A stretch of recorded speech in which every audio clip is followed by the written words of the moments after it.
Welcome to the Reduce Cyber Risk and CISSP Training Podcast, where we provide you the training and tools you need to pass the CISSP exam the first time. Hi, my name is Shon Gerber, and I'm your host for this action-packed, informative podcast.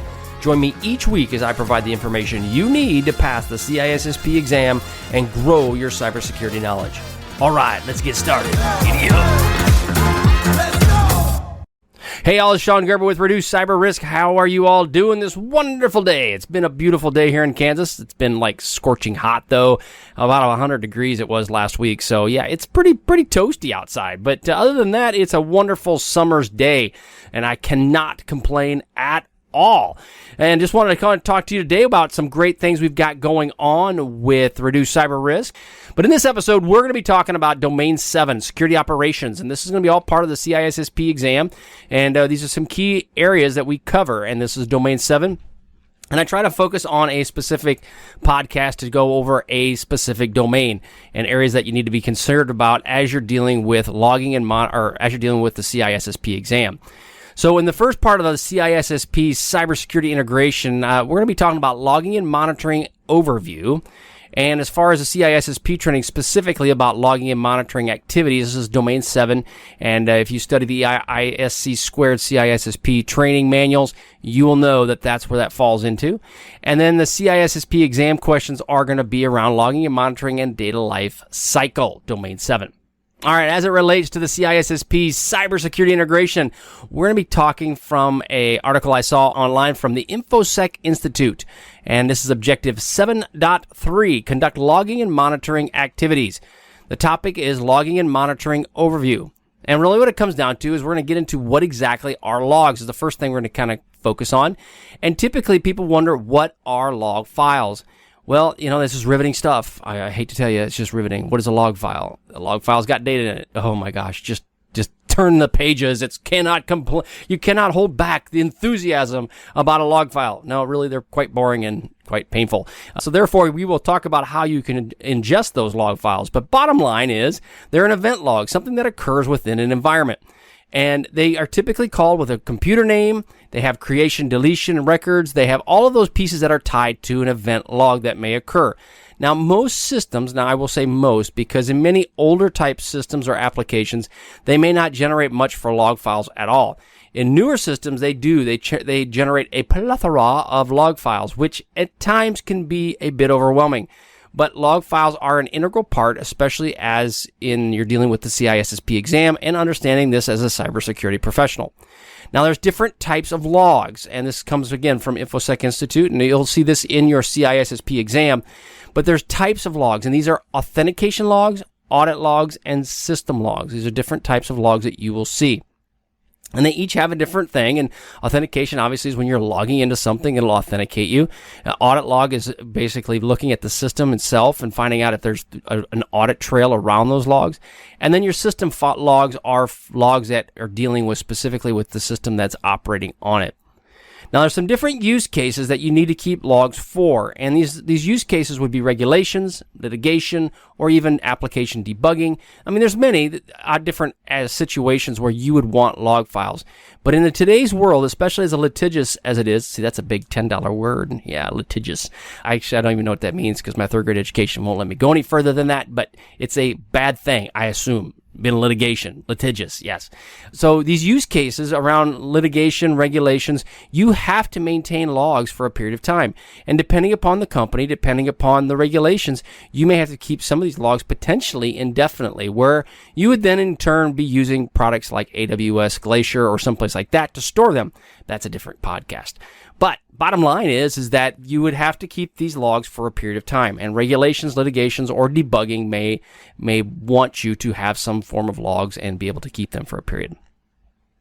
Now, there's some key considerations around the log files that you need to be aware of. They start off small, and they're really itty-bitty. They're not very big at first, but then you add one device, and then another device, and another device. The next thing you know, you've got log files coming out of your ears. They replicate like rabbits. And so you go, what am I going to do with all these? Well, so realistically, here it comes down to log files are only as good as if you even look at them. If you don't look at them, what's the point? You don't need them. And they just take up space, and they basically take up processing speed. However, If you were to get sued due to something that would be unfortunate, such as a breach, and if you don't have log files and you have purposely did not collect log files, yeah, that's a bad thing for you. So I would not recommend doing that. So therefore, you need to start off small. But the logs need to be, it could be in a situation where they need to be forwarded and moved on. That's a possibility. Also, the storage can become a serious challenge as it relates to keeping your log files. You don't know. These things build up, and as they build up, they store for a long period of time. Now, if you have to keep them for a long period, you now go from being, gigabytes to terabytes to whatever is beyond a terabyte, a lot, but multiple terabytes to keep these logs. Now, these logs typically they call a flat file, so they're not very big. But as you get lots of systems reporting in, they will grow substantially. Now, data lifecycle of keeping these should also be considered. How long do you want to keep your logs for? Do you want to keep them for 90 days, 6 months, 1 month, 1 week, 2 days? I don't know. You got to decide. Now, regulations may dictate what you should and shouldn't do around that place, but at the end of the day, you need to consider how long do you keep that data in your environment. Now, as you're dealing with log management, you must develop a solid monitoring strategy, and this is where it comes into play, where you have some sort of auto robot type thing, a Splunk or some sort of SIM, which would be your security incident event management system. All these things would get dumped into, and they would help monitor this. Also, you need to consider human-machine automation. What do you want to give to the computer? What do you want to have humans look at? And you define that from a strategy standpoint, what works best for you. You also need to determine what to log. Everything doesn't need to be logged. You got to ask yourself, do you really need to log it? Well, in some cases, a banking situation, you may need to log almost everything. But in other cases, you probably don't need to. And it's just additional waste is really what it comes down to. Now, you need to start off small. We talked about that, but build value within your organization. And there's some devices that you can monitor, which would be your intrusion prevention, your intrusion detection, switches, all the things where routing goes through some level of traffic. Now, again, it comes down to your environment, comes down to your occupation, whether how much you should record or should not record with logs. But again, you want to look for anomalies. That is the key behind all of this. Now, when you're doing a log review, you need to define criticality of the systems to be monitored, i.e. intellectual property systems. They would be the first ones to look at. They have financial data, personal data. Those systems you'd want to keep logs of. Now, do you want to keep logs of the Raspberry Pi that is just checking, the people entering and exiting a building? Probably not. It's just one piece of information you probably don't need. But you need to define the criticality of these systems that you want to be monitored. You need to determine a process to handle issues. Incident response process. Do you have one? Is there an automated situations or events that you can click off and have this thing just go for you in the lieu that there is an issue? And you may need a tiered approach when you're handling these events. How do you want to handle a situation where you've been breached? Well, that would be a tier, oh my gosh, kind of tier versus, this guy's computer, it doesn't work real well and it's got ransomware on it and it's really not worth anything. Well, that's like, oh, yawn, not a big deal. So you have to determine which one works best for you and your organization. Now, you also need to consider frequency. We talked about this as well. Do you want 90 days, 60 days, 100 days? 100? Yeah, it could be exactly 101 days. How's that one? That's a good one. Now, you got to decide what frequency, how often do you want to collect these? Do you want to collect them daily, hourly, monthly, minute by minute, minutely? That's not a real word, but it works for me. So you determine how frequently you want to collect them. Where do you want to store these? Do you have a forwarder that forwards on your logs? Do you have a syslog server that basically collects all your logs? What is the bandwidth of the connection for your logs? You may have a situation where you are bandwidth constrained and therefore these logs just take up extra space that you do not want them to do. Are these systems critical, non-critical? Are they scripted or a manual collection? How did you work that? Is it set up that they automatically post at a certain period of time to a certain location? And depending upon how you have things set up, you could have APIs set up so that it would have one application would talk to another application and just pitch the logs to a certain location. I said location 3 times. That's pretty cool. You get actually 10 points extra for saying the same word 3 times in one sentence. Yeah, no, that's not really good English. So yeah, don't listen to what I just said. You need to understand your environment as well. Operating systems, applications, tools, external access, third-party connections. All of those things need to be considered what are going to keep logs on. Now, as a personal example, I've got a situation where I've got third parties coming into our environment. I want to watch those logs. Now, do I want to watch the ticket meter that allows people in and out of an environment, like the gate? No, I really don't care about those. But now third-party guys and gals coming in, yeah, I kind of want to watch those. You never know what could be coming in through a third-party connection. So you just got to make sure that you keep all of that. Now, as you're dealing with log analysis, you need to consider, again, we talked about the data life of it, and there's various phases of your data life cycle. Here's your collection, your examination, your storage, your archiving, and your deletion. Those are basically 5 aspects, the 5 phases of cycle of generation. Yeah, basically, those are the things you need to consider yourself as you're dealing with data lifecycle. Collection, examination, storage, archiving, and deletion. Now, there's various requirements that you need to consider in each of these phases. Are you dealing with GDPR, which is your General Data Privacy Regulation? Are you dealing with HIPAA, which is your Health Insurance Portability Accountability Act? I got to say that 10 times. SOX, like the Red Sox. Yeah, that one too. No, I can't. Sarbanes-Oxley is basically what that comes down to. But do you have requirements that focus you in this space, that requires you to have a certain amount of collection? How much do you examine it? Where do you store it? Is it encrypted? Do you archive it? And then what is the process for deleting? All these things you may have to define depending upon the environment or the industry that you are in. Now, policy decisions will also need to be made to address each of these. So it's important that you have it set up, that you have a policy for collection, examination, storage, archiving, and deletion. I say that a lot. So what I'm saying is I'm trying to hint at the fact that you probably need to know those. That's probably good to know. Probably just good to know. But bottom line is that you need to have policies that focus on those. So because it will help you make your environment much more secure. All right, so that's all I have for the CISSP integration. Let's roll into the training. Now, as we're dealing with 7.3, conduct logging and monitoring activities. All right, moving on. All right, sorry to digress. All right, so we're getting into 7.3, conduct logging and monitoring activities. There are some key aspects around logging and monitoring you need to keep up. So we talked about logs, right? Well, there's security logs, there's system logs, there's application logs. All of these have a log. Now, I kind of hint back to the fact that if you have older applications, they sometimes don't have much for logs. Some of them may not have any logs. So that's something to consider as you're looking to dump all of this stuff into your security operations center or the tool du jour that they may be using. Almost everything, though, does have some form of log. Again, some can be useful, some not so useful. But the key around this, though, is you do need to consider protecting the log data that you collect. One, for a couple reasons. Well, if you've got a situation coming up where someone gets hacked, first thing they do is they go to the logs. Well, if the logs have been manipulated, then people will not trust the logs. So then, therefore, they end up throwing out that as evidence within, or they will then turn around and use it as a very more circumstantial evidence that isn't really worth a whole lot because maybe they feel that they're tainted. So the point of it is you need to protect these logs from attackers so that they don't get access to them, so they don't manipulate them. That's a key point around that. You also need to look at where do you want to store these things and what kind of repository, which we alluded to earlier, is that do you have a security incident event management system, a SIEM? Could be CyberArk, not CyberArk. No, it could be Splunk. It could be ArcSight. Could be other situations. You could have a homegrown system that you use, but anything that basically manages and collates events that occur within your environment. You also probably need a forwarder, and this forwarder will then collect logs from certain locations and forward them on to another location, or basically forward them onto the SIEM. This will depend a lot on the size and complexity of your organization. Keeping logs, we talked about that. 30, 60, 90 days is the typical amount that people usually do. I've seen it as high as 6 months. I have seen and heard of people that keep it indefinitely, especially as it relates to legal hold.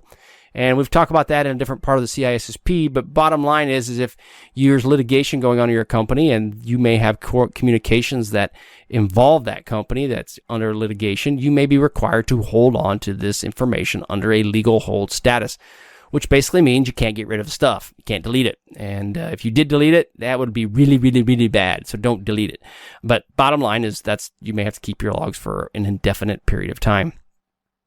Now, I do note this, destroy them when not being used, okay? Bottom line, don't be a hoarder. Just don't do it. It's not fun. It's expensive, and you lose a lot of friends over it. So just don't do it. Yeah, you also kind of stink if you're a hoarder. So, I mean, I don't know. I don't know a lot of hoarders, but I would think so because maybe you hoard so much stuff that you don't take a shower because you can't take a shower because it's in your shower. Yeah. Okay, moving on. But destroy it when it's not used. Okay, various risks for keeping logs too long. There are various risks. If you keep them too long, you now open yourself up to litigation. Say in the event you are on a legal hold and you kept all the records that go back 18 gazillion years and they are now set up and say, hey, by the way, do you have those logs? Oh, yes, we do. We have them go back 18 gazillion years. Oh, great. Well, we can probably figure out something you did wrong, so therefore you will go to jail. Have a nice day. Don't pass go. Just go straight to jail. So, no, don't keep those for a long period of time. Just a bad idea. As you're dealing with security information and event management, you need to consider the automated or configurable product SIM. They are basically have them set up as rule sets. They're established to alert or flag on suspicious activity. So if you got lots of suspicious activity going on, then you probably want a SIM to verify and correlate it. Correlated? Yeah. Okay. Third grade education kicking in. Range and price, depending on bells and whistles you put, they can be very, very expensive, or they can be very, very not quite as expensive. They're still expensive. Don't let anybody fool you. They're a lot of money. But you can get by with some that are small, especially if you're a small business, you can get by with something a little bit less expensive. Typical deployment around these is that there's usually an agent or they're agentless. So yeah, it gives you both ends of the spectrum. The agentless ones will take logs directly from the system, and they'll ingest those or send those directly to the SIM. An agent one will use the software to collect and send the logs to the SIM. They may collect them into a certain point, and then they'll ship them off to the SIM. Agents are deployed to systems being monitored, and that's where they get shipped off to, and they can provide additional functionality with the device. So if you basically have an agent on this system, it's allowing you to have insight into that device. Well, it can give you additional functionality around that. An example would be CrowdStrike. CrowdStrike has a great agent, works on the systems, and it can provide multiple levels of protection as well as log sources as needed. Now, SIMs are usually quite configurable, depending upon the one that you use. They can be very easy to just pull them out of the box and mash a big button and they work, or they may take a lot of configurations to make them really just hum. Now, they all will need some level of that. If you really want them to hit on all 8 cylinders, you're going to need someone to help configure them. However, some are better than others that just roll them out of the box and just stick them in your environment and let them run. Now, again, it may require a very special skill set to do this. I warn you, they are not cheap. These special skill set people, ArcSight, Splunk, etc., are very expensive.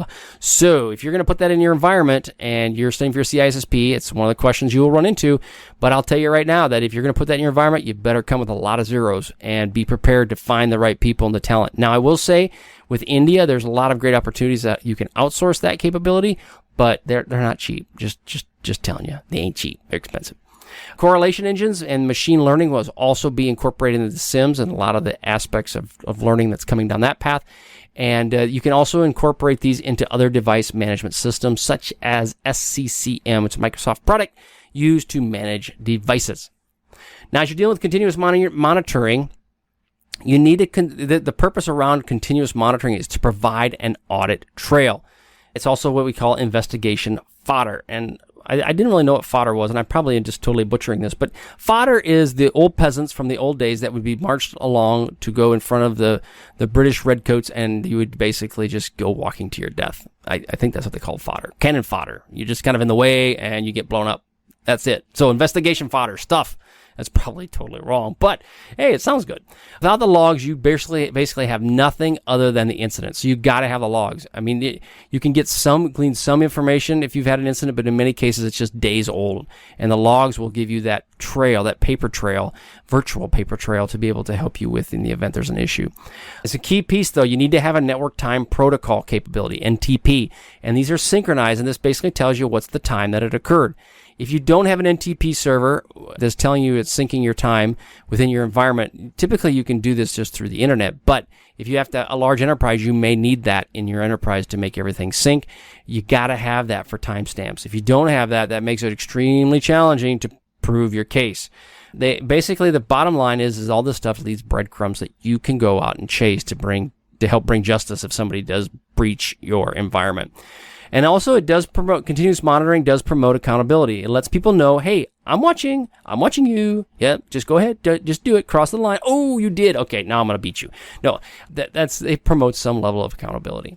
Monitoring techniques, as continuous monitoring provides all the data for adequate investigations, and log amounts will, again, we talked about before, be quite substantial and large. You do need to invest in some level of automated tools to search these volumes of logs, because otherwise your puny little brain, as much as it's wonderful as it is, will have a hard time scouring through gobs and gobs of log files. Egress monitoring. Some key aspects around this is monitoring traffic leaving your network. Hence, egress. Ingress is coming in, egress is going out. So there's some key aspects around this. You monitor the traffic that's leaving your network. It's important because a lot of times you might not know what's actually coming in your environment, but man, it all has to go out through the internet in most cases. So it's better to watch, obviously, what's coming in, but more importantly, hey, what's leaving? Because usually when it's leaving, that's bad. You need to assume that your internal network has been compromised by some form, shape, or manner. And this happens all the time. A network will get compromised. You won't know the bad guys in your environment for many, many months, if not years. And so you have to make the assumption that it is compromised. The attacker wants data to leave. It wants to get rid of it. It wants to be able to send it to wherever it wants to go. It does not want to leave it in your environment. So it's got to ship it out some way. USB sticks, yeah, that doesn't work so well. I mean, it can happen, but man, it takes a lot of sticks to be able to move your data. And you got to have physical access. Well, if you're in country X, halfway around the globe, it's kind of hard to get physical access to the server. So therefore, yeah, they got to ship it out through the internet. Tools to assist in stopping this loss, you got web proxies, and these are basically rules configured to stop traffic to unknown destinations. There's data loss prevention, which is basically network-based or endpoint-based, and it can be set up so that you cannot use USBs, you can't type in specific keywords, it restricts you from doing certain aspects. Mainly comes down to is you want to go and watch the hairless cats that are on the internet, it will stop you from looking at the hairless cats on the internet. Yeah, no, not really, but it could, I guess. Stenography is basically embedding messages within a message file, and it's extremely hard to discover, but it is possible. Yes, it is quite possible. But you got to know what you're looking for, because, it's hidden inside a picture. And if you don't know that, then, you ain't going to find it.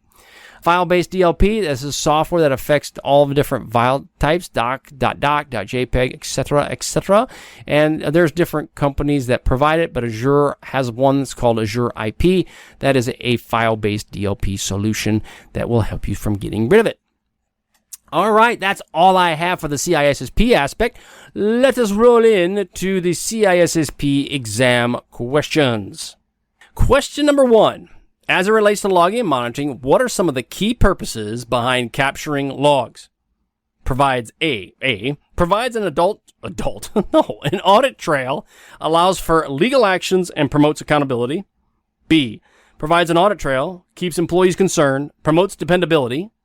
C, allows for compliance to track employees, which is what we always want to do, keep employees concerned, which is even better, and promotes accountability.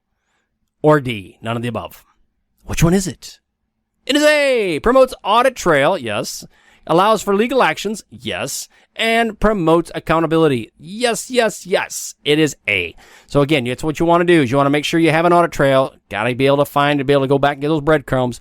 You got to have some level of legal action in the event that you could use those logs, and you got to make sure that people are aware of what you're doing so that there's accountability involved. All right, the next question. When considering the data life cycle, what are the phases/cycles, not of the moon, that the data is generated? A, collection, inspection, storage, archiving, deletion. Remember, I mentioned this. You need to pay attention. B, gathering, examination, storage, archiving, deletion. C, collection, examination, backups, archiving, deletion. I'm seeing a trend here. Collection, examination, storage, archiving, deletion. What is it? A, B, C, or D? It is D. Collection, examination, storage, archiving, and deletion. Those are the key considerations when looking at data lifecycle. Thanks so much for joining me today on my podcast. If you like what you heard, please leave a review on iTunes, as I would greatly appreciate your feedback. Also, check out my videos that are on YouTube. Just head to my channel, CISSP Cyber Training, and you will find a plethora of content to help you pass the CISSP exam the first time. Lastly, head to CISSPCybertraining.com and look for the free stuff that is only available to our email subscribers. Thanks again for listening. See you.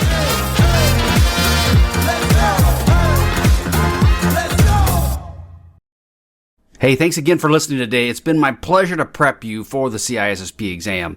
Are you interested, though, in some free CISSP exam questions?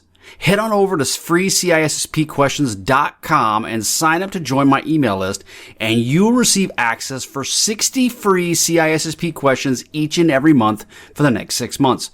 That's a total of 360 questions just for signing up with CISSP Cyber Training. You'll also gain access to other free CISSP resources, so just head on over to freecisspquestions.com and sign up, or head on over to CISSPcybertraining.com and sign up today. Have a wonderful day, and we will catch you on the flip side. See ya.